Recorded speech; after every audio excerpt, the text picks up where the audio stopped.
Tell me your story. Tell me your story. How did it all start? Do you remember? Oh, now what happened? How did it stop? Who is he and what's his origin story? This is Small Business Origins.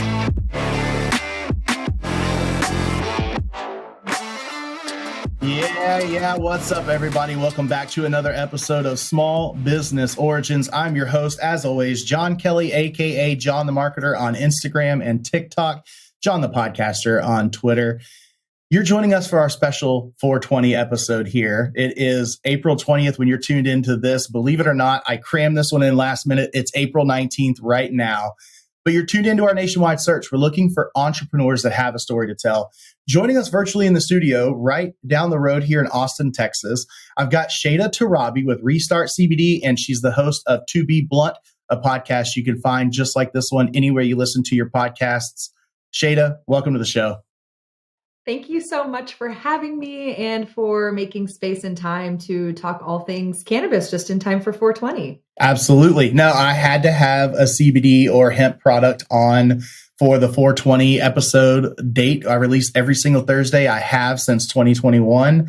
And so it was just perfect that this year was my first year to have a special 420 episode, especially with the way things are kind of changing in regard to the mindset of hemp and CBD and Delta 8 and all of those things in Texas. So I was like, this is a perfect opportunity to have somebody on that, you know, maybe 2 years ago, this would have been considered a taboo thing for me to talk about or interview, especially being a firefighter, though I can't partake in hemp, THC, or CBD.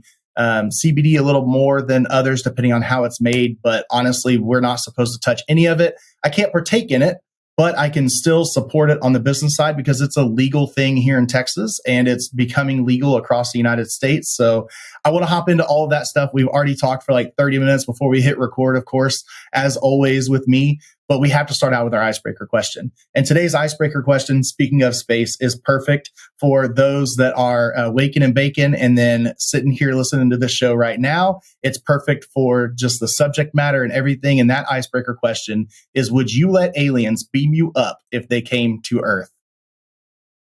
Oh, that's a no for me.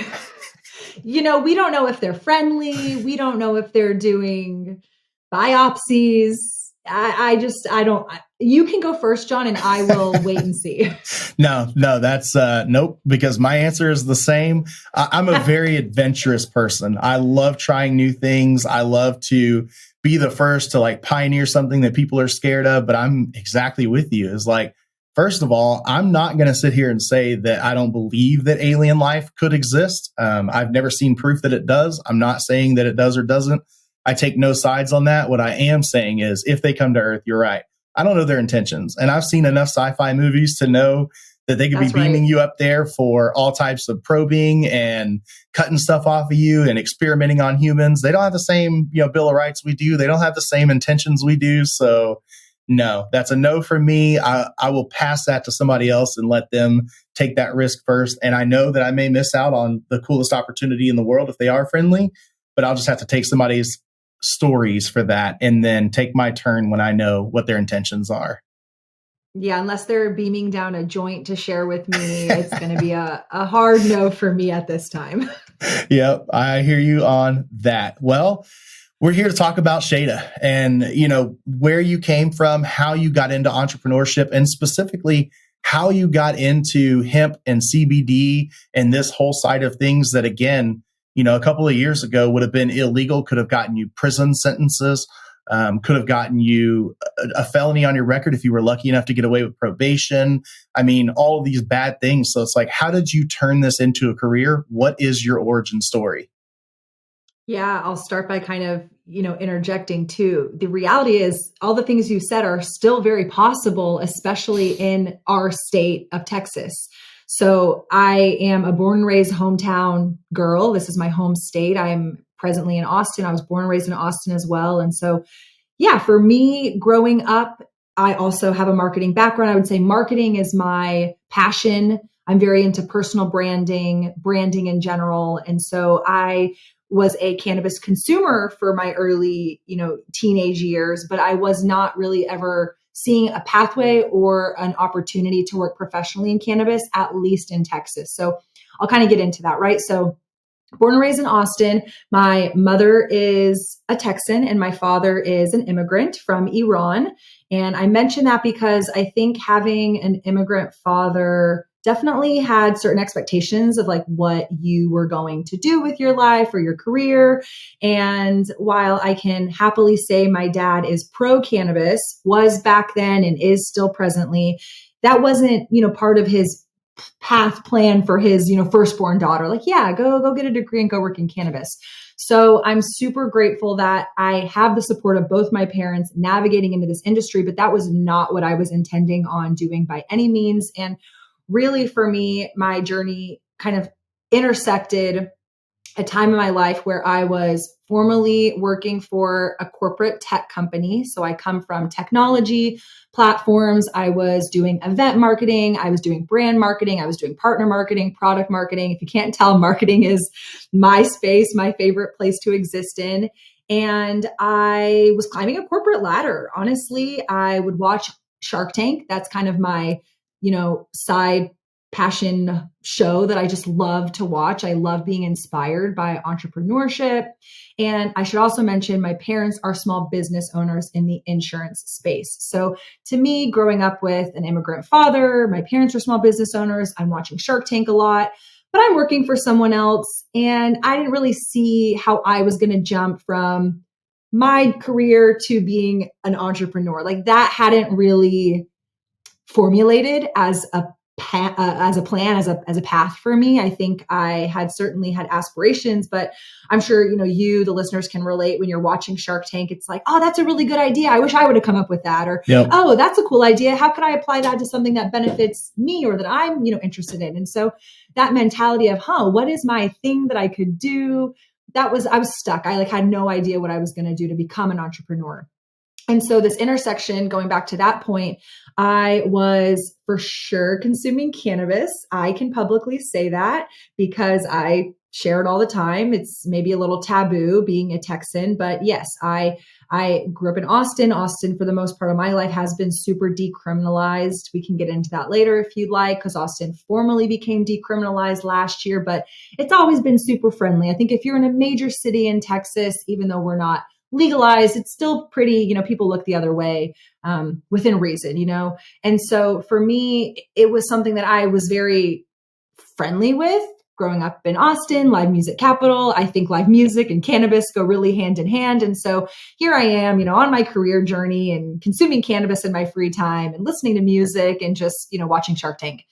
And I was walking home one night from work and I was walking to my parking garage where my car was parked and I was hit by a vehicle as a pedestrian, and I fractured my pelvis in 2 places and was thrust into Western medicine, recovery, chronic pain, opioids, steroid injections, you name it, they were prescribing it to me. And I was in my mid-20s, and that was a really confronting, challenge for many reasons. One, I was hit by a car and I couldn't really reconcile like what had just happened to me, and let alone like what impact that would have on my life, not just in like the months to come, but the years to come. And so like presently now, 6-7 years later, if I can do math, it's always the joke, right? The marketer cannot do the math. And that's me. I'm like, yes, I hate math. Numbers, not my friend. No. So let's say 5 or 6 years ago, I'm in chronic pain today. I deal with pain. It's not like the pain went away because I found cannabis. I just now can better manage my pain because of cannabis. And so for me at the time, I was definitely consuming. I was also doing opioids, steroid injections, like I had mentioned. And my mother, of all people, this sweet little Texas lady, she's a little bit of a hippie, I should mention. She's like, have you heard of CBD? And this is in 2015, 2016. And I thought she was cuckoo crazy. I was like, Mom, let me Google that for you 1 second. Oh, it's in marijuana. I'm good. Like, I don't need your CBD, whatever this is you're trying to feed me. And so to kind of put it in perspective, in 2018, hemp became federally legal. And in 2019, Texas legalized hemp. And so here my mom was in 2016 saying, do you know what hemp is? And I'm like, this lady is wild. I don't know what she's talking about. But I'm a firstborn, like I mentioned, of an immigrant father. I have two younger sisters. My parents, I love them dearly. When they say something, I try to be respectful. And so my mom was very persistent. I think you should try CBD. I think you should try CBD. I hear it can help with inflammation. I hear it can help with bone growth. I hear it can help with this, that, and the other. And I'm thinking, what's the worst it's going to do? Maybe it does something, maybe it does nothing, but I won't know unless I try it. And so that accident was really the catalyst for my family surrounding me with support to try CBD for the first time. And we would try, I say we, because my mom was making me topicals, she was making me edibles, she was making me smokable products. And again, in the perspective, it wasn't federally legal yet in 2016. We had a couple of years to go. So this wasn't like a marketplace where you can go out to the store right now and buy these products. This was truly no man's land. And my mom was sourcing raw materials from rogue places at the time. And so we didn't really know much about the plant. We didn't really know how people were dosing it. We didn't really know anything about consumption, different form factors. And so, the best way we knew how to understand it was to be guinea pigs ourselves. And so I became the guinea pig in my own healing journey and started overdosing myself on high CBD products that my mom was making for me. And it was so effective that I was able to get off my opioids. I was able to stop steroid injections, and I was able to use cannabis exclusively to help me manage my pain. And that's really been my protocol since that accident. And so to kind of wrap up the origin story, we as a family became very supportive of CBD. I mentioned, being the test subject. So meaning, well, what does 10 milligrams do to me versus 100 milligrams? Okay, well, let's see and let's document it. Okay, well, what does smoking something do versus eating something? Okay, well, let's document it. And so that became a practice for me and my family to kind of understand, which really gave us the confidence and the foundation that would later become Restart CBD. But I had no intention of launching the business.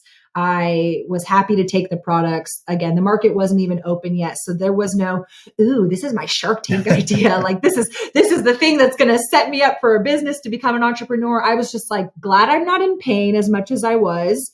Happy it's cannabis. Cool, we're learning some stuff. And so that was really the tip of the iceberg. That would become the wild ride that we've been on for the past, we're going in business 5 years this August. And we've been super fortunate to be nationally recognized.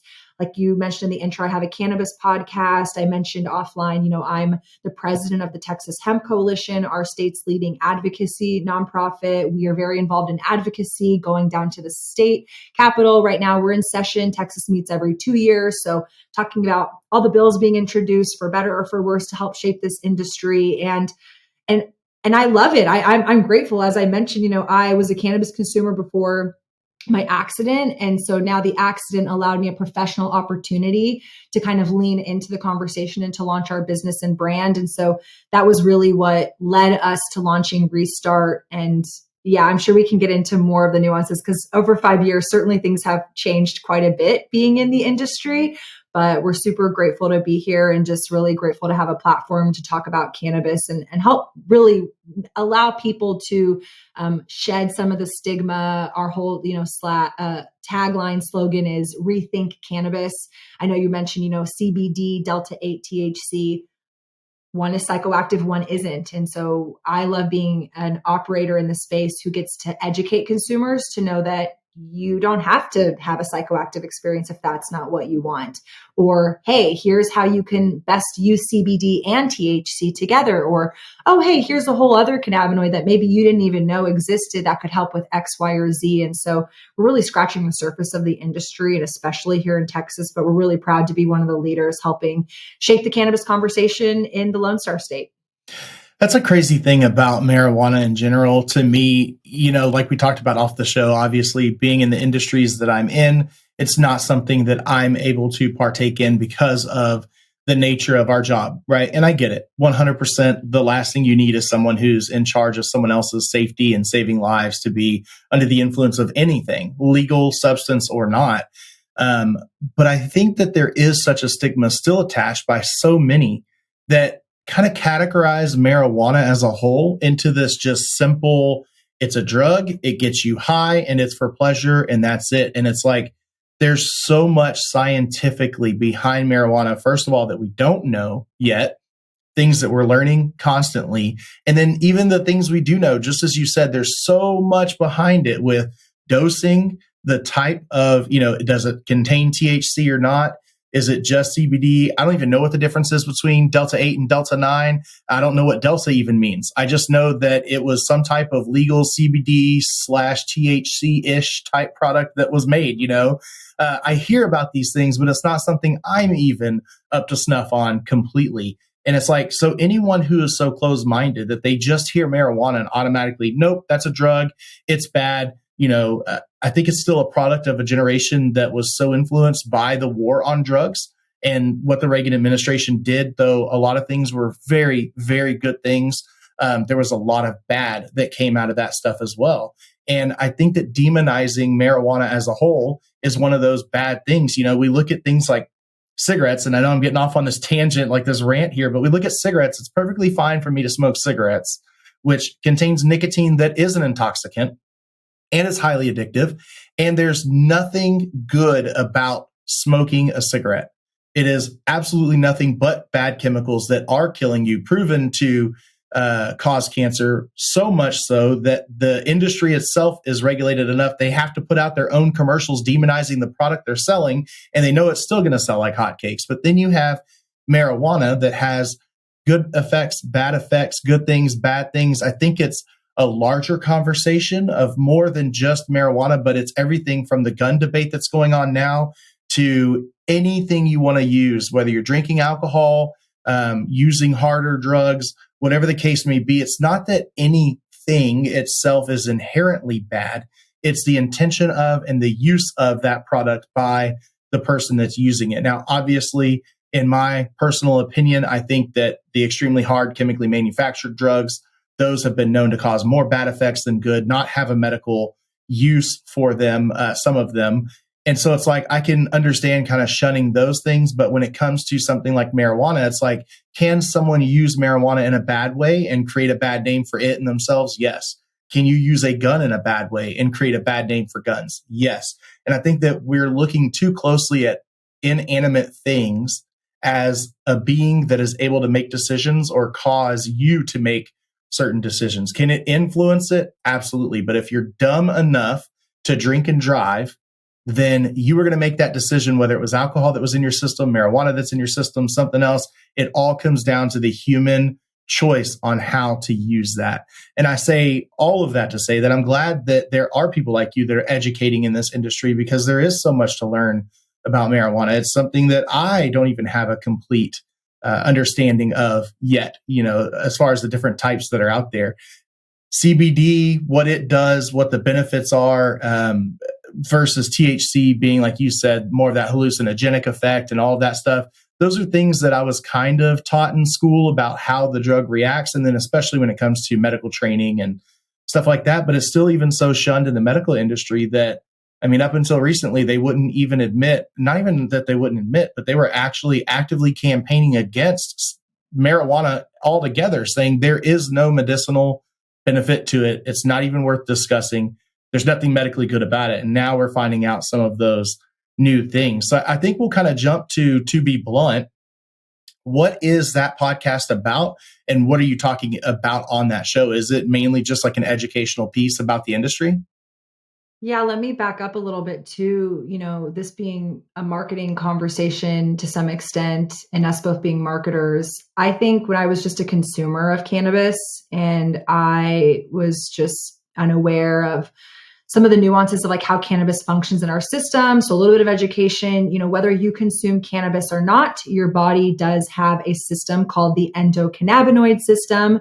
You have CB1 receptors, you have CB2 receptors, and your body produces naturally occurring cannabinoids called endocannabinoids. And so it's just something to kind of highlight, whether you use it or not, your body has a system that it makes functionality with, right? And so backing that into, the war on drugs, propaganda, media, I was like, surely there's no way. Even right now, I don't know if this will be video, but I have a Devil's Harvest. It's an old piece of propaganda poster my sister got me for Christmas hanging in my office. And I remember you hear about these movies and you hear about these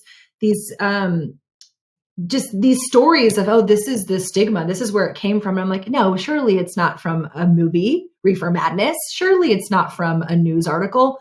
100%, 100%. And I think, without involving politics, we're kind of navigating through that to some extent right now. Do you trust the media? Do you trust what the media is saying? Are they saying it in your best intention, or are they propaganda for big pharma? Are they propaganda for big ag? Who are they peddling the message for? And so I've been really excited to have these conversations, to be blunt, getting into the podcast, where we can help reshape that conversation, both for consumers and for the industry, because we now have an opportunity as an industry. How do we re-educate consumers to understand? And so when you're getting into some of the legalities of this, it's like, especially with your background, EMS and firefighting, it's who benefits when they're on opioids versus who benefits when they're on marijuana. And so I think you're seeing some of that infiltration right now, certainly with how marijuana has been rolled out legally state to state, because we obviously don't have federal legalization. And in states like Texas, our medical program is still super rudimentary in my, professional opinion. So it's just really sad when you realize, like, the only reason that this plant is a Schedule I drug is because somebody didn't want us to have access to it, because maybe it could help heal us in lieu of something else that they're prescribing. And especially hemp as a crop, hemp is a bioremediator, meaning it sucks up toxins from the earth. It is both good and bad that it's a bioremediator. Getting into the consumption side of things, that plant sucks up a lot of stuff. And so you want to make sure that the products you're getting are clean and they're properly tested. But on the flip side of that, hemp is a really powerful product. It's a really powerful plant. And so why is hemp as demonized and lumped in with marijuana? Oh, because who runs the newspapers, and what did they print the newspapers on? What is the source of that paper? And how does hemp compete with cotton? And you start getting into the timber and the cotton agriculture conversations. And that's really, my takeaway from, and this is all out there in the world. I never want to be the source of truth. I'm just a girl with a microphone who likes to share what I come across. And I really want the public to ask questions. So going back to the media conversation, like, question why Reefer Madness was made and the history of that, and how that influenced the war on drugs, and how that influenced some of the language that has come out about cannabis and marijuana specifically, and how that has further demonized this plant that we're now so desperately trying to rewrite the narrative of, remarket it, so to speak. And so it's really fascinating. It's really wild. It's like, wait, our bodies can process cannabis and we have a system, and yet nobody wants us to know that. And it's a bad word, can't talk about it. Even just today, I was promoting something for 420. And I couldn't tell you what buzzword I said. I said Delta 8, Delta 9, THC, CBD, something, something.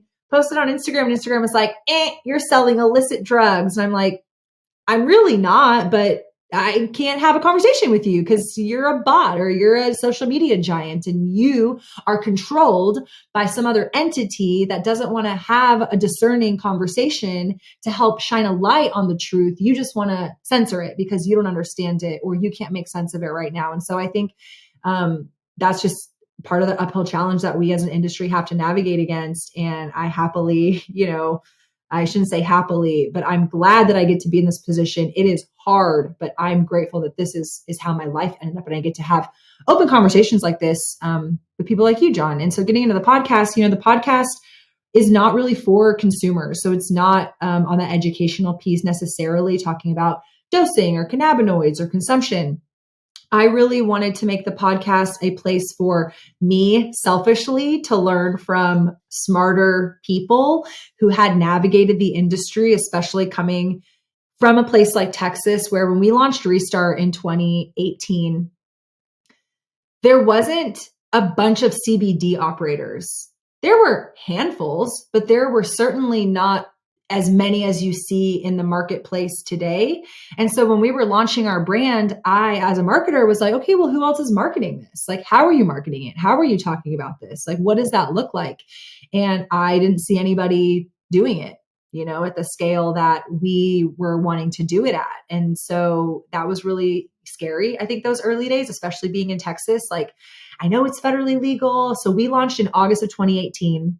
It became federally legal in December of 2018. And then Texas would legalize in June of 2019. So there were a couple of months where we were operating before it was even federally legal. And then months we were operating before it was state legal. And so I say that not to say, ooh, it was, taboo and someone was going to come get me, but it was also like, I don't know who's regulating. Like, I don't know. Are they going to come and ask me a bunch of questions and ask me where I'm getting this from and ask me what it is? And is this marijuana versus hemp? Like all those questions that consumers are kind of wondering, about this plant.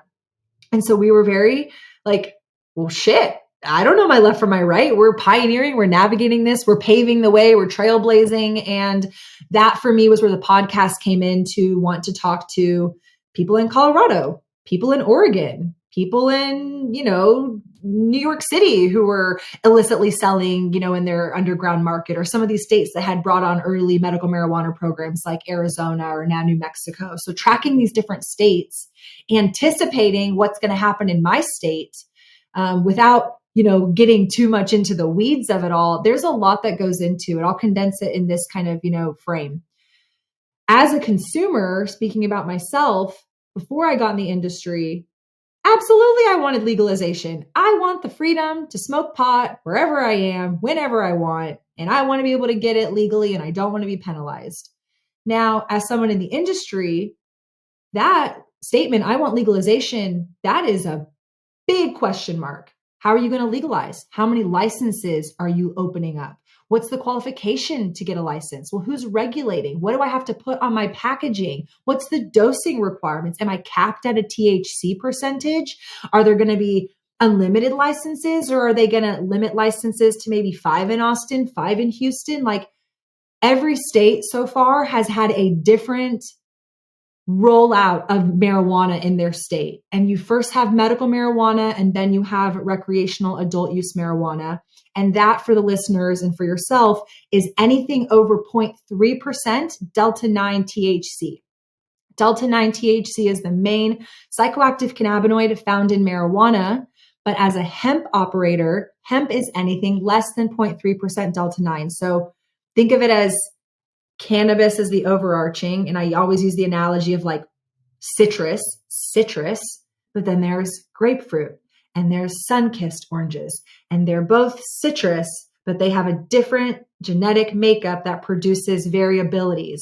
And so for us, hemp is the same plant. It's why it looks the same as marijuana. It smells the same as marijuana. It just has a lower THC percentage, which qualifies it to be federally legal. And so all my products come from hemp. And so for us, it's really just trying to navigate and understand what's coming down the pipeline federally. So I mentioned Texas is in session right now. We're updating some hemp legislation. There's also some medical marijuana legislation being potentially introduced and updated in the state. But then we also have federal legislation. So we have a 2024, I think it'll be 2024 Farm Bill, but the next iteration of the Farm Bill, which is what legalized hemp in the first place back in 2018, coming down, that impacts our industry. And so you're kind of paying attention, well, what's happening at a federal level? Will the FDA regulate? Is the DEA going to get involved? Are they going to deschedule marijuana? That all impacts then the hemp side of the equation. And the last kind of point I'll share on that is I think hemp really flung the doors open, especially for states like Texas, because now you are able to get products like Delta 8 THC, like you mentioned, which is a psychoactive cannabinoid. I'm able to sell Delta 9 THC as long as it's less than 0.3% on a dry weight basis. That's radical. That means I can now sell you psychoactive products in a state like Texas, which is very anti that psychoactivity.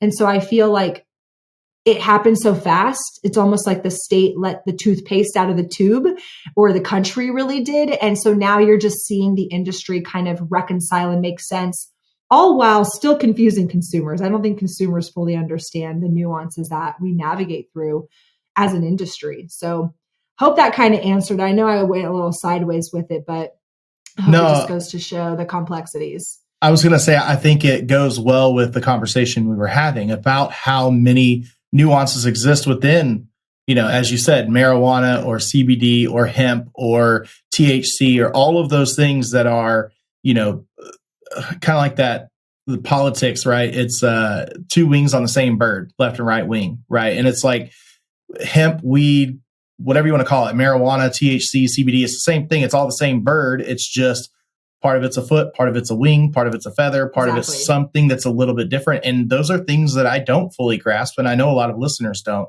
And I do want to back up and say, I won't apologize for politics coming into this conversation. This show is one I have steered very clear of politics because we know how divisive this world can be right now, especially when it's politically charged or it's religiously charged or anything else. So politics and religion are typically something I steer away from. But two things. First of all, you're the guest and this is your show. You could talk about whatever you want to talk about on this show. And secondly, your business is too intertwined with politics at this moment to not have a political discussion about these things.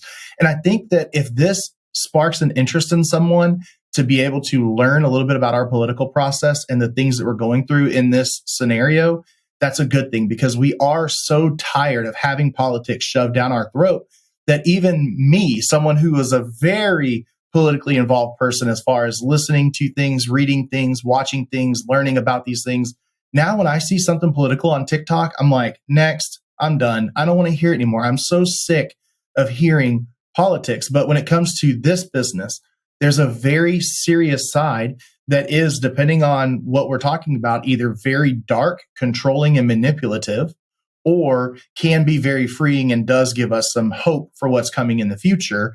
Because whether you're against marijuana or not, I have zero issue with that. You know, again, myself personally can't use it, can't be around it. It's not something I can partake in. But at the same time, I'm a very live and let live type person where it's like, well, we allow people to drink. We allow people to smoke cigarettes. We allow people to vape. We allow people to do all of these different things. So why are we not allowing them to make the personal choice to use marijuana or not? And I think it does 100% tie into politics because, as you know, especially in the industry you're in, always follow the money. And I think that people need to hear this conversation because they need to know that weed, hemp, marijuana, this is not the only industry that this exists in. If you look at our food industry, it's happening there too. These very same arguments you're making about big agriculture is happening in our food industry. Our food pyramid is based off of studies that are funded by the people that serve us food that we buy in grocery stores. If you don't see that as a problem, you're not paying attention to what's happening. And I understand why you're not, but I want to encourage listeners to please listen to these issues. And when you're voting, make these decisions based off of things like our actual freedom, what we're founded on in America, because this is a big problem for us. And it's hard because I'm totally fine with telling you that politically, I lean more to the conservative side of things.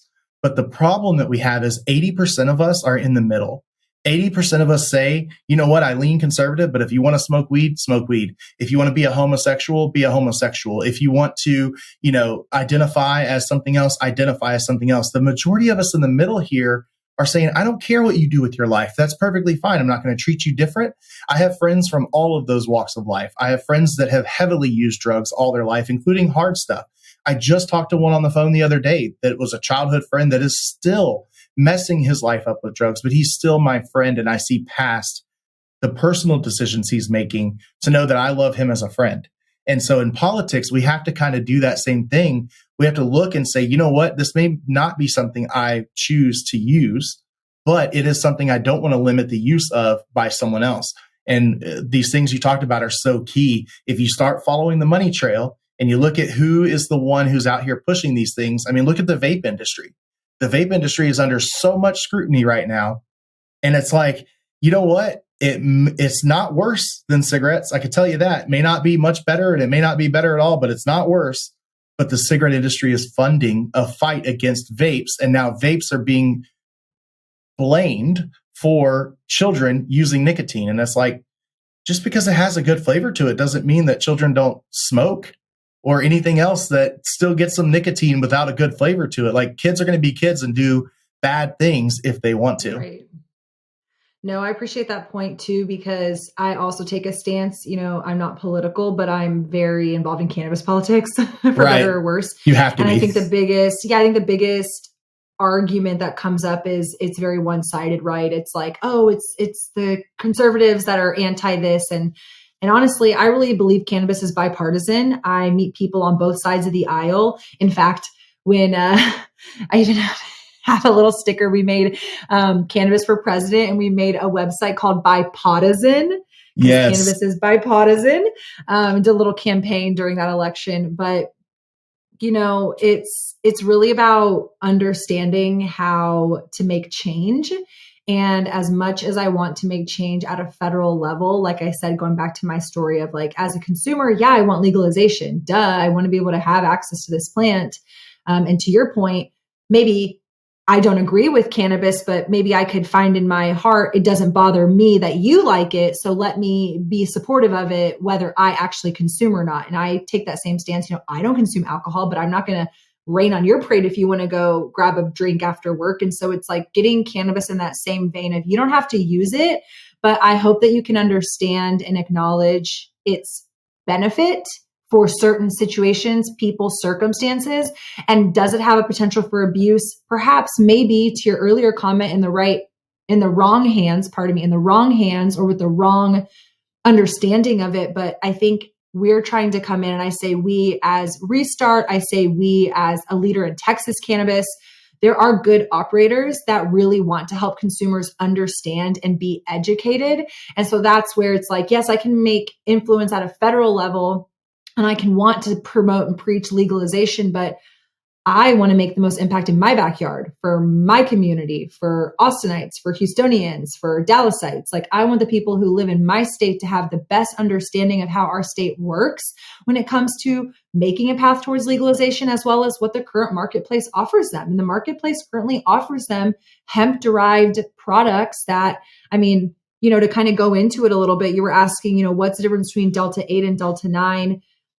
Some differences and not much differences, right? So I think, without getting too confusing with the chemistry of it, it's another cannabinoid. So, 50,000 foot view, the cannabis plant grows, and there's over 100 different cannabinoids. And remember, now your body has an endocannabinoid system. It naturally produces cannabinoids. So when we say CBD, we say Delta 8 THC, we say Delta 9 THC. Those are individual cannabinoids. And so that in and of itself is so remarkable. It's like, oh, this plant has over 100 different cannabinoids. Well, what do they do? How do they work in my body? And I think that's the journey that I really want your listeners to take away, is to be a little kind of curious.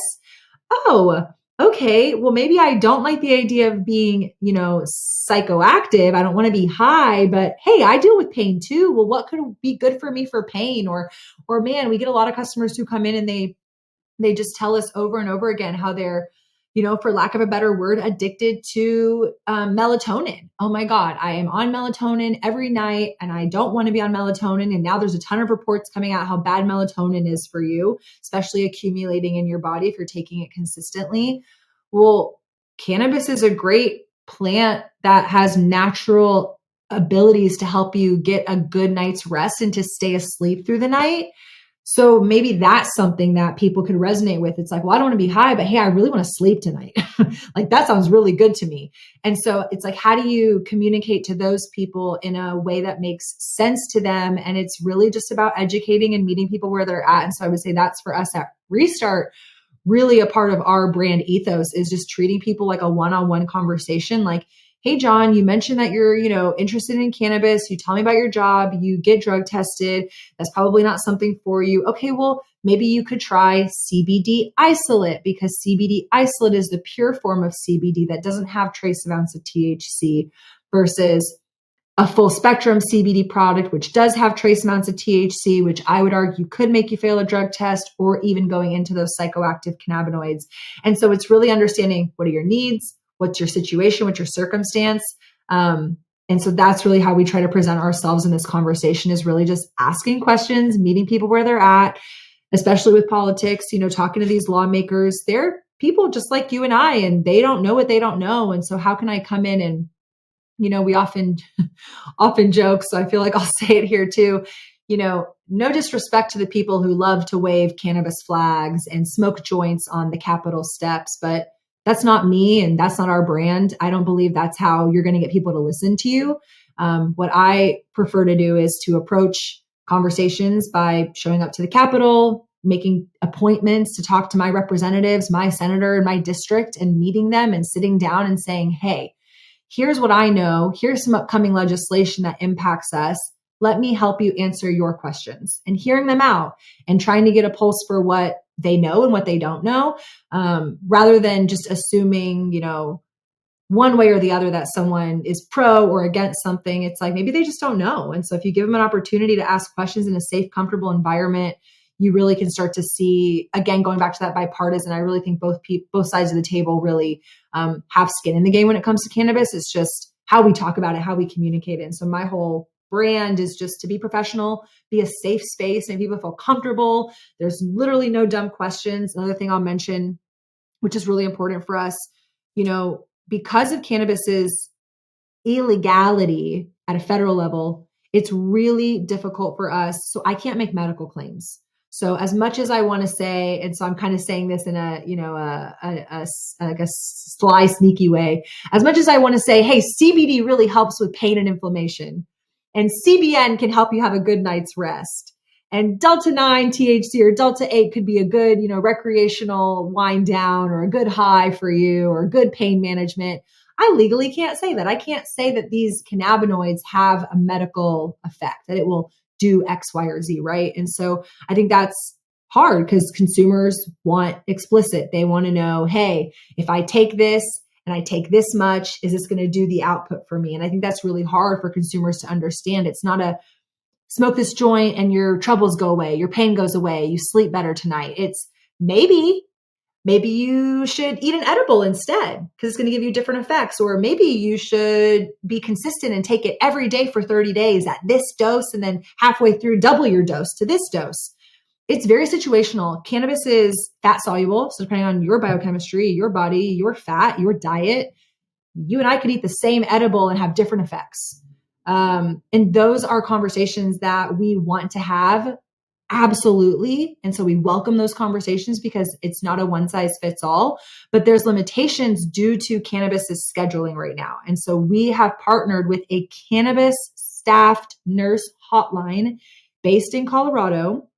So they are medical professionals, licensed medical professionals by the state of Colorado, and they believe in cannabis. And so they have a nonprofit where they offer assessments based on your needs as a consumer, and they pair that with what they know about different cannabis products, as well as just general education around everything we're kind of touching on high level. Doses, different cannabinoids, et cetera.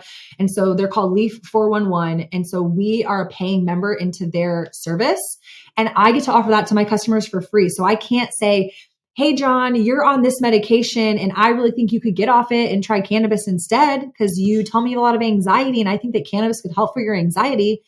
I unfortunately can't cross that line. But I could say, hey, John, I really want you to take this seriously and I don't want you to get off your medication prematurely. I'm not a medical professional. I'm not a doctor. I can't advise you to get off your medication.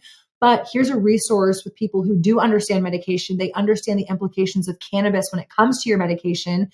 They can understand a little bit more about your unique situation, and then they can recommend, hey, take this type of product in a gummy form at this dose or this strength and kind of guide you in that manner. And we're really grateful that they exist as a partner for us to be able to kind of usher people into that safe space to continue that curiosity, because I just really think people, to your kind of earlier point, they just think it's all about getting high, and that's not the case. And so I really hope people take away from this conversation that there's so much more to cannabis, and it all just really stems from having conversations with people that, are educated and can help point them in the right direction. So, yeah, I mean, that was the point of my political rant was we don't need to vote for lawmakers based on right or left, because they are wings on the same bird. The political system has one job that they really serve to do. And so we need people who are open-minded and who are willing to hear out the other side. And the reason that's so important to me is because I know that when these things are being introduced to be legalized or to be used medicinally, you need to have research backing all of this. And that's the main key that, marijuana as a whole has been up against this entire time, is that when it's a Schedule I drug, and listed as no medical uses at all, that means that no medical testing is occurring. And so it's so important to get these things legalized so that we can understand that, because as much information as you're giving me right now, I already know for a fact that there's so much more out there that we don't know or understand because we haven't had the opportunity to do the testing. You had to do anecdotal testing yourself, like you said, on yourself to know your dosages, but it's not something that you were able to test on 100 people, 1,000 people, or 1,000,000 people to say, in general, this much to this much works for these type of people the best. You were only able to really dose it for yourself. And you had to do that kind of in hiding, because even though these things were being used and were kind of legal, kind of not, it was still crossing lines, and you still could have wound up, in handcuffs. I mean, we saw it all the time, 2016, 17, 18, before other states even started legalizing it. The federal government was still coming in and raiding facilities in California and locking up people just like you because they were doing what they legally could in their state, but federally it was still illegal. So it's an insane amount of conversation we could have about this. I mean, I think this episode could easily last 3-4 hours because there's so much to unpack. And then there's still going to be more. Like, we're still going to have more things to talk about in the very near future based on how these things change. But I think it is important, even if you're not on the full legalization for recreation side of things, that you should be on at least a medicinal, not even just decriminalization, but actually allowing it to be legal. And if you don't know, not you, but our listener, if our listener doesn't know the difference between decriminalization and then legalizing something, those are things you need to learn and brush up on, because it's important when you're voting based off of how these people are thinking about and voting themselves on these bills. Decriminalizing is very different than legalizing.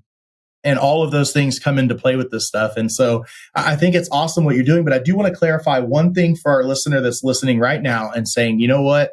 I love John the Marketer. I love this show. And generally, I enjoy listening to these things, but I'm totally against weed and I just don't like it. Does Restart CBD sell any 100% THC? This is, weed. Are you a weed dealer? No. So yeah, I'm glad you asked that, because I want to kind of clarify, what we can and what we can't do. So I think when you think of like traditional, again, using kind of that analogy, I use cannabis as a general term. And then I use marijuana, and weed would be an extension of that, as anything with high THC, so over 0.3% delta 9 THC, and then hemp being anything less than 0.3% delta 9. But when I'm talking about cannabinoids like CBD, that exists in hemp and marijuana. THC, that exists in hemp and marijuana. So it doesn't matter which plant it comes from. The difference for me is what's legal and what's illegal, right? And so, no, marijuana is not legal in Texas. We have a very baby medical marijuana program, which is hoping to make some strides this session. We'll see how far they get. But I sell everything hemp-derived, but that does create an interesting, I don't know if I should say the word loophole, but it's a loophole. So with that, the market, when we first opened up, we were really just predominantly selling CBD products, CBD being non-psychoactive. I think the word loophole is appropriate in this context because I think both the federal government and the Texas state government also did not think that we would be introducing smokable hemp flower or vape products or Delta 8 THC, et cetera, et cetera. And so originally the language has stayed the same, that less than 0.3% Delta 9 THC on a dry weight basis, but the products have evolved kind of to your point of we need better testing. And so I think because of hemp's legality, it's opened up more awareness like, oh, what are these other cannabinoids? What do they do? And so as a result, brands like mine are able to sell a wide range of products that run the spectrum from CBD, like I mentioned, kind of predominantly people, and this is anecdotally and not medical advice by any means, and certainly not legal, but pain, sleep, anxiety is really what I see people coming in anecdotally for CBD for. CBN is another one in the marketplace that you're seeing pop up both in our market here in Texas, as well as in legal states like California, Colorado. People like to take it for sleep. CBG is another one known to be anti-cancer. People take it because it also has some creative properties with it. And then you get into Delta 8 and Delta 9. So legally, yes, I'm able to sell you psychoactive cannabinoids because of the way the law was written. So for people who are used to a California or Colorado product experience, you can find those types of products at my store and at other CBD brands and retailers, not just in Texas, but across the United States. But so because everything that we sell comes from hemp, everything I sell can be shipped nationwide. So for example, let's say you have a listener who is living in, let's say, what's a good state? Maybe Oklahoma. Oklahoma is medical marijuana legal. So those people can access marijuana, but they are listening to this and they're not interested in medical marijuana, but they're like, oh, I'm really curious about what Shada's talking about. They can buy my products and I can ship straight to their door, all 50 states, and they can have the same effect as if you were to go to a legal state, just because of the way that we have access to cannabinoids due to the language of the hemp farm bill and Texas's bill that legalized in the state. So I know that was kind of like a roundabout way, a long-winded way to answer it. No, I cannot sell you marijuana and weed. That is illegal, but I can sell you hemp-derived psychoactive cannabinoids like Delta 8 THC and Delta 9 THC that would get you the same effect as marijuana / weed, if that makes sense. It does. And I think it's important because that's what I don't want is for a listener here who is unintentionally being closed-minded about it, right? Because they say, well, I don't like weed. I don't want to support weed. I don't want to smoke weed. But maybe they'll open their mind up enough to say, this is different. It's, just like that, what's that movie? Same, but different. Like, yeah, same, but different. It's got some very similar things about it, but it is different. You're not just smoking weed that you were against when you were growing up or that your parents were against when you were growing up. It's a different thing. It is becoming more recognized, more legal in more places. As you said, there's specific uses for it and reasons that you should or should not take it depending on what you have going on. So I want people to know that they can support it and not be going against what they have just been driven to be against for so long. And that said, it's the way that you can capitalize on what we are allowed to do in Texas right now until the day comes that we do have that open just legalization or at least decriminalization of weed in general, all products of it, whether it's a cannabinoid or THC or Delta 9 or Delta 8 or any of those things. But I will say too, we've seen some of that back and forth already. So Delta 8, again, I'm not in the industry. So like you, I'm not totally 100% educated on it, but Delta 8 came out to Texas and was legal. And then it was taken away and they were challenging it in the courts. And then it came back temporarily. So what was kind of the story on that as far as Delta 8 is concerned? Why did we see that back and forth and where do we stand now? Is it something that's going to be around for a while or are we still at risk of losing that? Yeah, that's a great question that maybe helps clarify what we're talking about for the consumer potentially listening, right? So let me think of how to structure this.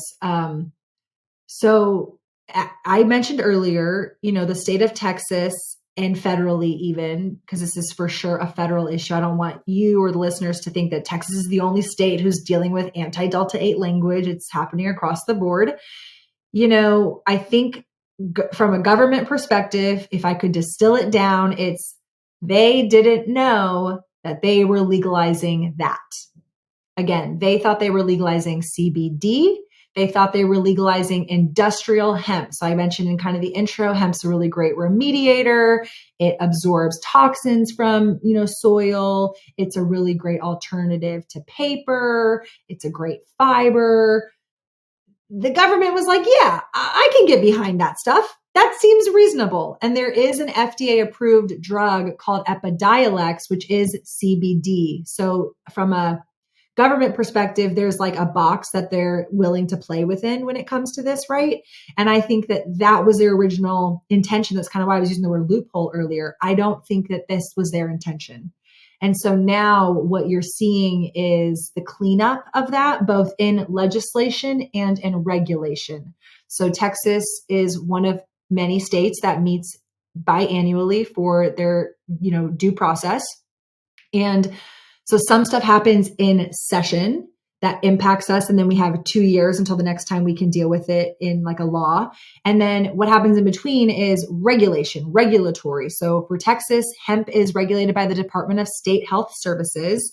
And I keep saying it, hopefully it's not, getting lost, but the law is legal anything less than 0.3% Delta 9 THC on a dry weight basis. It doesn't say anything about Delta 8 THC. It doesn't say anything about any other THCs. It just says Delta 9. So again, creatively, people were like, oh, if the law says this, well, then I can surely do that. And so that's when you saw the introduction of Delta 8 THC, because in a state like Texas, clearly people want this psychoactivity. They just can't get it in other ways because of the way the law is written. And so we had it hot and heavy in the Texas marketplace, and then said regulators were like, whoa, we feel this is egregious. We feel like you just took advantage of what the legislation said. And they were like, shame, shame, shame. This is actually illegal. At that point, a couple companies were like, this is unlawful for you to come in regulation and make something illegal. And so that is the argument that has been kind of thrown into this back and forth of, is it legal? Is it not legal? It's really, again, a little bit more complicated than that, because it's a little bit more complicated than that. But right now where it stands is it is legal, but it is still potentially like in limbo. So from that lawsuit perspective, there's still some unsettling that has to happen for that to go left or right. But in session, independent from that lawsuit, is more language that is anti-Delta 8 and anti-other cannabinoids. They're using the word synthetic. And I'll take this quick opportunity to clarify. I do not like synthetics, but I believe that there are some cannabinoids that are synthesized that are good for us, Delta 8 being the main one. So there's language being introduced that says no synthetics. And my organization, the Texas Hemp Coalition, is coming in as an advocate and saying, whoa, we agree. We do not like true synthetics. Synthetic meaning a K2, a spice, a completely man-made chemical cannabinoid. If you can even call it a cannabinoid. But that language, synthetic, muddies what Delta 8 is, because Delta 8 is a synthesized cannabinoid. So that's where we're trying to come in and say, whoa, whoa, whoa, this language doesn't make sense. We don't like it. We want to advise it be different, to kind of protect that cannabinoid and other cannabinoids in the marketplace in Texas right now. So we have it, but session isn't over. And so I think when session ends kind of around May, obviously this is airing 4/20. So it's real time for more or less.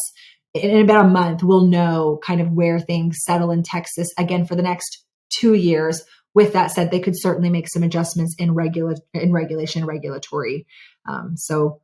And just to clarify, the synthetic, like you said, K2 spice, this is the bad stuff that we hear about where people are trying to do something that is technically legal through loopholes of getting you a high, but it is man-made and it has a lot of effects that we're seeing that are extremely bad, killing people, causing really bad adverse side effects, versus synthesized is kind of like taking what naturally occurred and then making it better in a sense, as far as just really narrowing down to what it is that's helping and magnifying that. It's not manufacturing something. It is just basically boosting what was already naturally there. Is that correct? It's a great word, boosting. I would like to also highlight your body, our bodies naturally synthesize cannabinoids. So when you, for example, not you explicitly, John, but you, the listener, when you inhale cannabis, you are essentially inhaling THCA. It's an acid form, THCA. When you heat it with a lighter, you are decarboxylating that THCA and you are converting that A acid into Delta 9 THC. So there are conversions, there are natural synthesis that's happening both from a heat, time, pressure perspective that is happening to the cannabis plant. That is where we try to come in and we want to educate. Yes, synthesizing is not inherently mean it was synthetic, but synthetics, yes, were synthesized because that's part of the synthetic process. And so unfortunately to the layperson, they don't understand semantics and they're just globbing it all together without really understanding. When you talk about synthesis, and again, to kind of re-highlight, I think people are really anti-psychoactive. They don't like us being high. I can understand why, but to your and my earlier points, if you can tolerate people drinking alcohol and having a market for that and nicotine and having a market for that, well, surely you can have a market for cannabis. And I'm not saying don't regulate us. I'm actually saying regulate us. Absolutely. Let's have a conversation to regulate us, but let's make sure we're talking about the same thing. And so that's where when this language gets introduced, synthetic doesn't just mean Delta 8 as a synthesis. There are other cannabinoids that are non-psychoactive that are also made in this process. And so by introducing that language, you hurt a whole industry of products that was not the original intent. And so I think that's where it's very challenging, because I feel like even as I'm having this conversation, I'm sure you're like, yes, she makes sense, but it's so much. And so I apologize to the listeners too. This is a lot of information, and really just the takeaway that I want you to have is keep asking questions, be curious, whether it's for you or not. I just want people to understand what they have access to. And maybe it doesn't benefit you listening, but maybe it can benefit your spouse or your grandparent or your brother or your friend who might be curious or navigating something where cannabis could be a better alternative. And so I just need people to understand what the playing field is. And I will make a quick plug for education. We do a whole YouTube channel. It's youtube.com/restart CBD. I'm sure you can help put a link in the show notes. I sit here in this office with my camera and I have these conversations on what is decrim versus legalization. What is Delta 8 versus Delta 9? What is 420? Why do we celebrate it? We just made that video. So we have a whole channel that takes these conversations and makes them a little bit more digestible and kind of like a, bite size, just one topic at a time. And really just want, again, people to feel comfortable and confident and not confused, which I totally know it's confusing. And so all they kind of, I guess, need to know from that is hemp-derived is federally legal and it's Texas legal. And that's where all my products come from. And we do spend a lot of time in advocacy and education to help make better cannabis policy and laws, as well as help shape the conversation and ultimately the quality of products that consumers have access to for their specific needs. Yeah, it is a lot. And I love it because you're my first CBD company to have on. So that's why it was important to me to do it on 420 and get this information to the public, through my show on 420, because it is a lot, but I think it's an important conversation, a lot more than just hemp or marijuana or CBD or THC, just a larger scale. This was such an important conversation. And I don't know. I think we're going to have you back on for more information later and updates as things change, because they're going to continually change. But all of that conversation, while it involved Restart CBD several times, we talked about going to certain places, and most certainly all of the links are going to be on your guest profile on my website as well as in the show notes. But Restart CBD, what kind of products can I order from you then? I know obviously it's a wide array of things, but is it going to be anything smokable? Is there going to be a gummy option available, a candy option available, or edible? What do you have and what can I order right to my door? Yeah, I appreciate that question. And also too, just to, kind of clarify and highlight, we get to exist in this industry. I feel like, just to tag in a little bit, small business, marketing conversation. It's imagine you have a dream and you want to start a business, but you have to get through all the crap that we just talked about just to properly market and sell your products and get them in front of the right consumer. And so I feel very grateful that my brain has the capacity for this, because I spend a lot of time steeped in the industry. And I mention that also because we really care. I'm not just somebody who's oh, I saw, opportunity to get into cannabis and I'm going to go sell a bunch of stuff. And the reality is there's a lot of people out there who are doing that. and they don't care about the consumer, and they don't care about the quality of product that they're putting in their gummy or their vape or their topical or their oil. And they're selling it to you in farmers markets, in gas stations, and on websites. And it's not that there aren't good products out there. And I'll be the first to say, whether you shop with Restart or not, like, I just hope you walk away being more kind of curious. Like, that's really my whole goal with doing these, is just destigmatizing, breaking down the barriers. Like, let's talk about it. But when it comes to our products, I mentioned we're celebrating 5 years in business this year. We have a brick and mortar in North Austin. So I have one retail dispensary location. And then I do have a website where I ship my products across the nation. I think I mentioned that earlier as well. But we sell all of it. So we're very up to date with what we can and can't do in terms of making sure the products that we sell are compliant. They are legal, they are tested, they are of the most quality sourcing that we could get.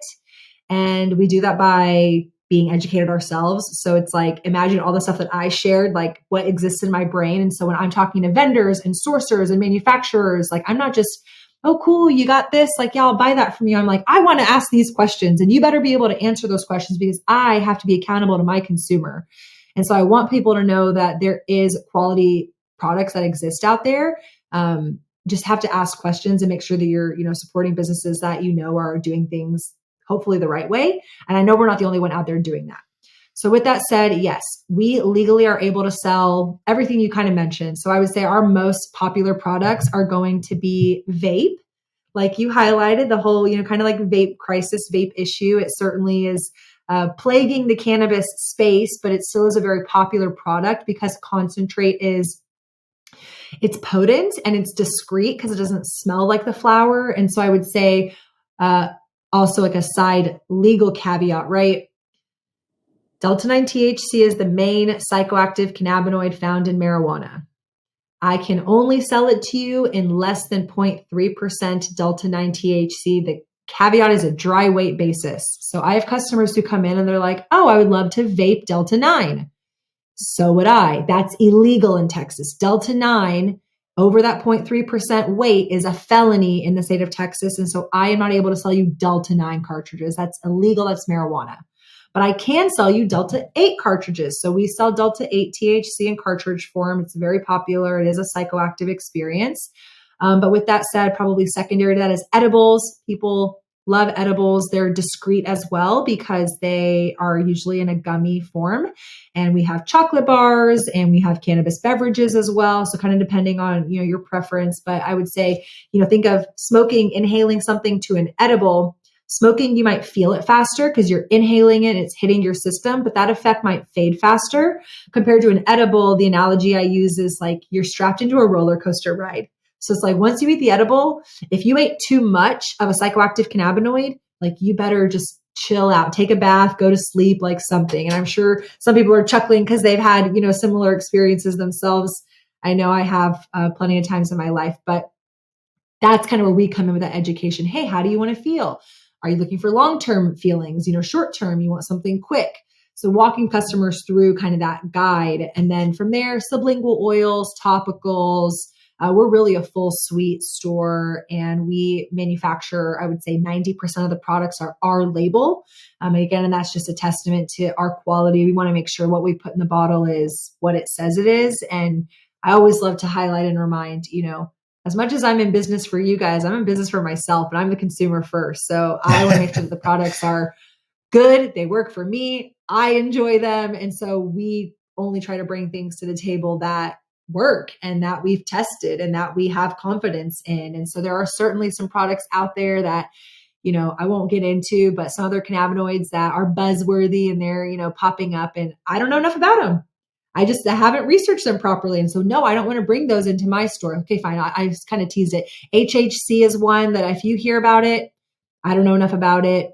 THCO is another one. The DEA just came out and said that's a true synthetic. So you saw a lot of brands sell it. Now they had to pull that off the floor. So again, there's over 100 different cannabinoids. I sell probably 5, 8, 10 of them. And there's new ones hitting the market all the time. And so we're always trying to do research and due diligence to make sure that we're understanding what that cannabinoid does, given that there might not be long-term research on it, as well as sourcing it from people that we know are doing things in, an efficacious quality way. And yeah, we welcome questions. We welcome obviously customers, but really just support for the conversation that we're trying to have. And really thank you for opening the space to have this conversation and celebrate 420. I did want to mention 420 for those who don't know what 420 is and why we celebrate 420.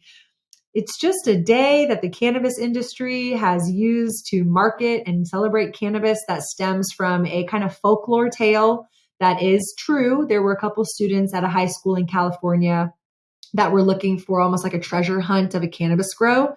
And their kind of code with each other was, we're going to meet 420 at this wall, at this statue. And so it was 420 Lewis. It was this Louis Pasteur statue.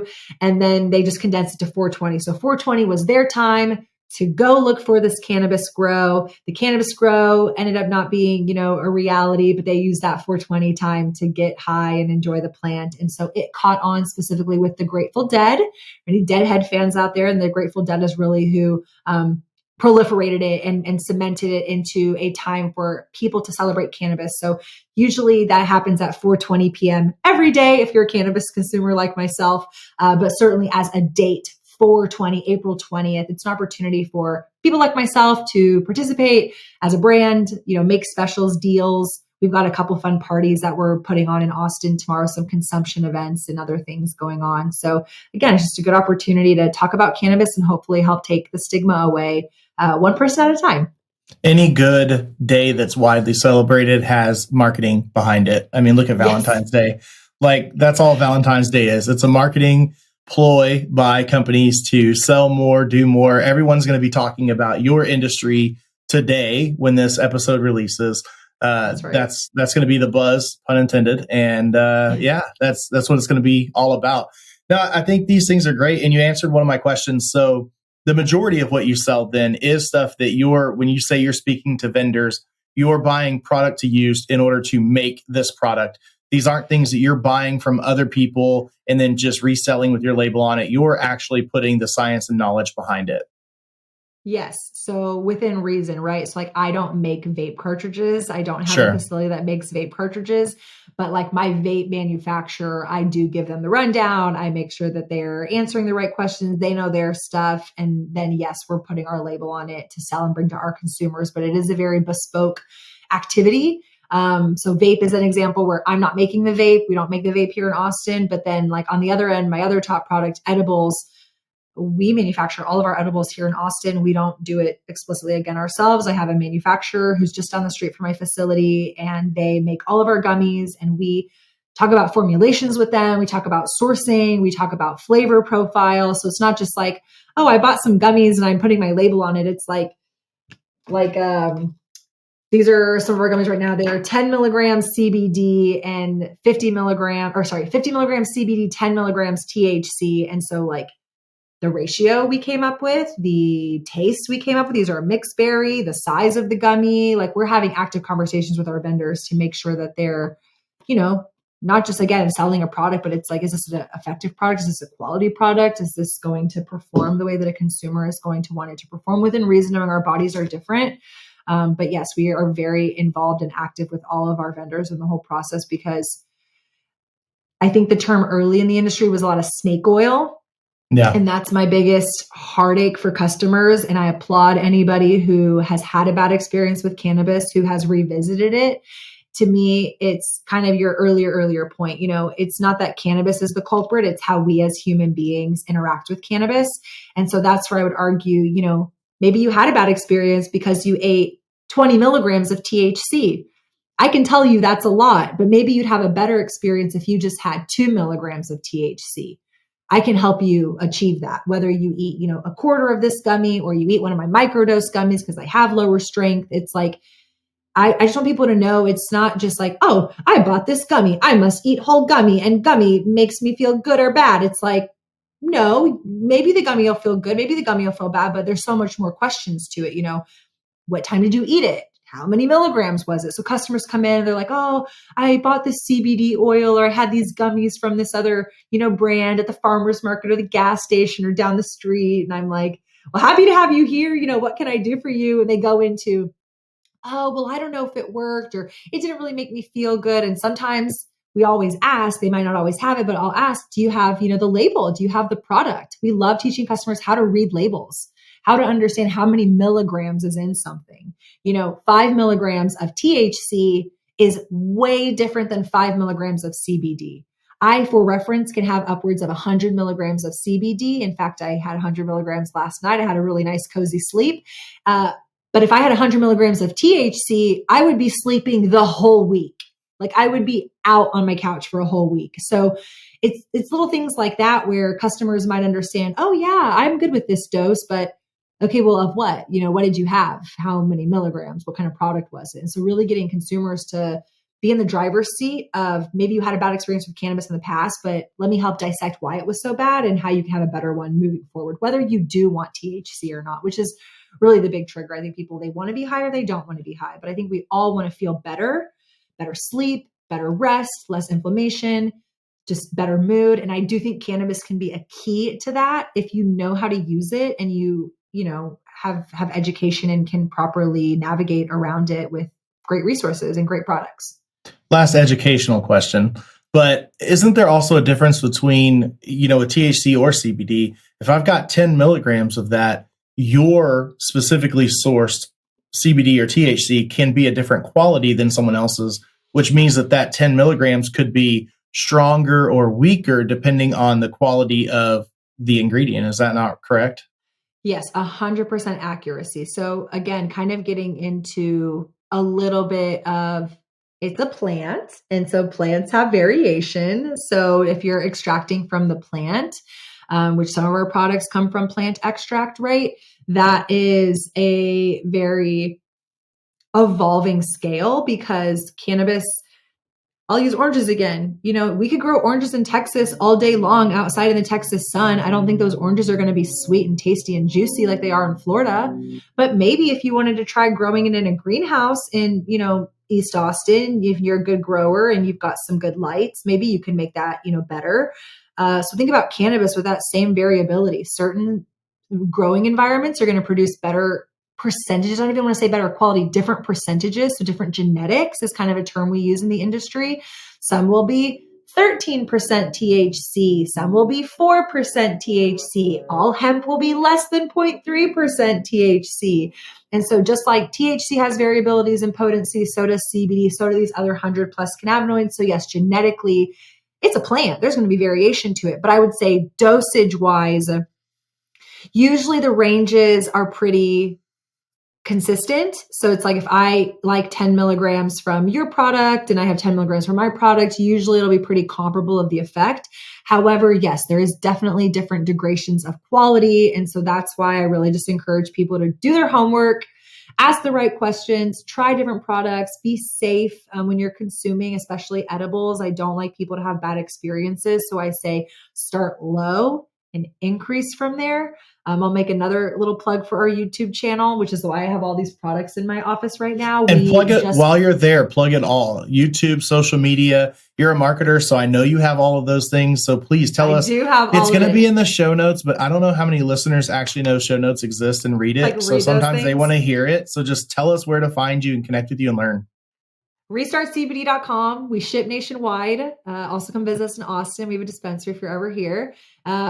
Instagram, YouTube, we're at Restart CBD. Those are our two main channels. And then me, I'm at Instagram at the Shade of Travi. So the, and then my first name, last name. I do a lot of cannabis education as an independent personal brand. But our YouTube channel right now, I'm doing a series where I can only do one a day, if you can imagine, because I don't want to like compound different gummies and different edibles effects. So I have to like be a clear mind. And I usually start around this time. So I'll probably get done recording with you and eat a gummy and record myself. But I've been doing effects videos and it's been really fun for our audience because me eating a gummy, you're probably going to have a different effect than I do. But me eating a gummy might show you, hey, how did it affect her? How long did that gummy take to take effect? And so I started with our 5 milligram product. And then I did our 10 milligram. And this is all Delta 9 THC. I'm starting there first. I did 5, 10 milligrams. And then I went to this one, a 10 and 50 ratio. And then I did a 20 milligram cooking episode where my husband and I went to the grocery store. And I'm like, I don't know, can I recreate this dish on 20 milligrams of THC? And again, it's an effort to help people understand and like go through that journey of, it's not just eat this gummy. I would ask questions. Well, how many milligrams is that gummy? Is that gummy CBD or THC? Those are going to produce different effects. So again, this language, getting people comfortable to know, A from Z, from D from B, like they're all different products and they'll all essentially affect you differently. And all I can ask is, if I haven't, beat it dead, just be curious, start somewhere and start low and ask questions. And we're certainly here to help guide and support. We have a chat on our website. We're very responsive on Instagram. And like, as much as I know, my team knows infinitely equal, if not more than I do. And we love having these conversations and helping people, ask and answer based on their specific circumstances and situation. Yeah, I'm glad that my business podcast has transformed into such an interesting topic. If it's not interesting to everyone else, selfishly, I had a great time and absolutely enjoyed. You're a wealth of knowledge and you have no problem articulating that knowledge and speaking on it so well. So I appreciate your time today. I don't want to take away from your time getting in that video because, it's work and it's important and you have to get to it. So I won't take up any more of your time. I mean, we've been on for an hour and 20. I feel like I could go for another hour and 20, no problem. But I'm going to let you go and we'll put the caveat that you have to come back at a later time and update us on where Texas is going after this legislative session.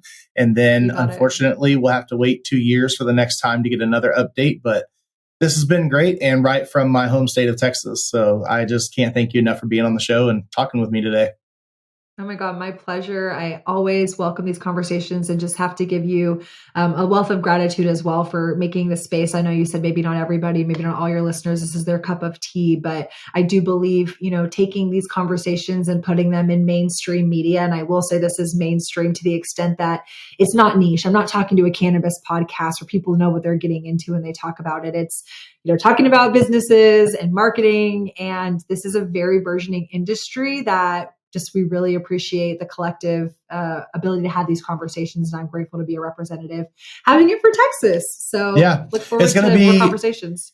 It's going to be insane when we look back on this episode 20 years from now and we're like, oh my God, listen to how we talked about this. And then now in this other world, it's going to be so accepted and so normal. I mean, I think about it, basically, I've said for a long time with THC, with CBD, with any product of hemp or marijuana, we are going through our own prohibitionary period right now, where on the other side of this, we're going to be like, oh yeah, Grandpappy grew up and he was out there bootlegging marijuana and dealing drugs on a street corner like a hoodlum. And, we're going to have those conversations and laugh about it and be like, but no, wait a minute. People's lives were really trashed over marijuana. And I'm not saying that laws are laws. We should follow laws. That's why jails and prisons exist. And the judiciary system is there and everything else. Like all of these things exist for a reason. I'm not glorifying breaking the law, but I'm just saying our minds are going to be so different 10, 15, 20 years from now or 50 years from now. We're going to look back on this period and be like, dang, Grandpa, I can't believe there was a time that weed was illegal in the United States. Like now it's everywhere at corner stores. It's going to be crazy.